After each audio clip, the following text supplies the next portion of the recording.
Hello everyone, and welcome to another video. My track guide for the Toyota GR86 going around Imola. Let's get into it. Turn 1 is going to be flat out. We have no issues taking this corner. What we want to do is take the shortest route possible all the way down to turn 2. Of course, we're ending up on the right side of the track before braking. My braking marker is the 100 board here on the right side of the track. Once I'm in line with that, I go to about 90% brake pressure, and we're easing that off all the way to the first curb here of turn 2. Do not cut the curb too much, as you will hit the anti-cut and that will make the car spin. Once I get close to the curb of turn 2, I start to apply the throttle again, and we're pretty much flat out all the way out to turn 5.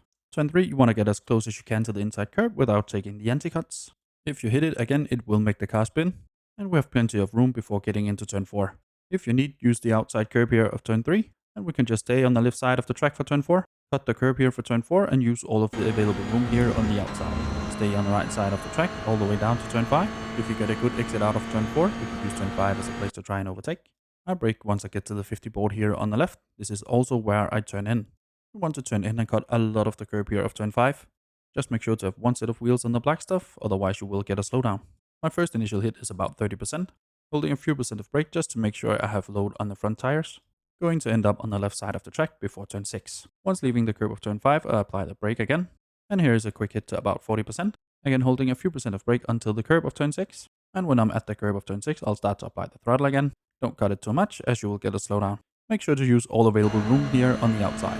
Get over to the right side of the track for turn 7. For turn 7, I brake just about a car length after the 50 board here on the right.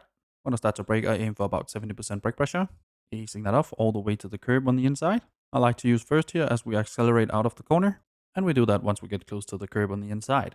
I feel like I get a bit more traction out of the corner with this, and we can of course use all of the available room on the outside of the corner. Just make sure to have one set of wheels within the white line, and we do that to maximize our exit speed. Now stay on the right side of the track until turn 8. Turn 8 is a place people might try and overtake you. That is just something to keep in mind when you're racing here. But for qualifying, you want to be all the way on the right side of the track. My braking marker is the 50 board here on the right, and I brake just about a car length after that one. We don't have to brake that hard. We go to about 30% brake pressure, easing that off all the way to the curb on the inside.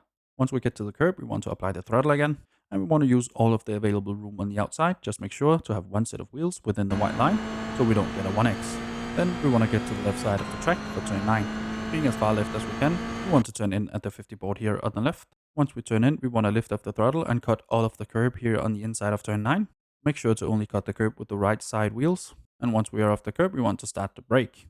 Here I aim for about 40% brake pressure, and we want to be braking outwards towards the outside curb to help open up turn 10 a bit more. Once we get to the inside curb of turn 9, we want to start to apply the throttle again. Don't cut that curb too much, as it will untilt the car quite a lot, making you lose time or spin.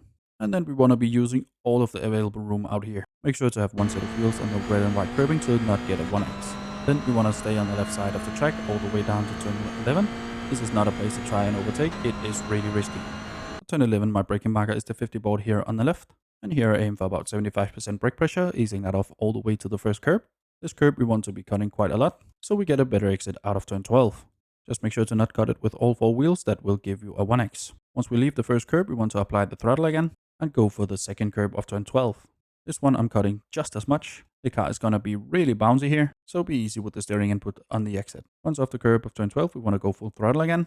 And of course we want to be using all the available room on the outside. Again, make sure to have one set of wheels on the red and white curbing to avoid a 1x. Now we're taking the shortest route possible all the way down to turn 14. Turn 14 is a great place to try and overtake. If you can get on the inside of the car, you try to overtake. But for qualifying, you want to be on the right side of the track. And I'm braking just about 2 car lengths before the 50 board here on the right. Here we are slamming the brake and we are going to 100%. And we're easing off the throttle all the way to the inside curb. Once at the curb, we want to start to apply the throttle again. Then we want to go out to the green AstroTurf on the outside to open up turn 15 a bit more. Make sure to keep one set of wheels on the red and white curbing, otherwise you'll get a 1x. For turn 15, we don't have to brake at all. All we do is turn in and lift off when we get to the change in the color of the road. And we are not off the throttle for very long, because we're going onto the straight, so we want a lot of exit speed. We are also cutting the inside curb quite a lot, just to shorten the distance a little bit more. Just make sure not to cut it with all 4 wheels, as that will spit you out. And of course we want to be using all of the available room here on the outside, and of course keeping one set of wheels on the red and white curbing to avoid a 1x. Now we want to take the shortest route possible all the way down to the start finish line, getting as close as we dare to the wall. That will make it a drag race all the way down to the start finish line, and that's my lap around Imola in the Toyota GR86 of a time of 1 minute 3.0. I have more track guides for the Toyota GR86 linked down below. Hopefully you found this one useful. If you did, leave a like down below, consider subscribing as well, and now for the uninterrupted hot laps.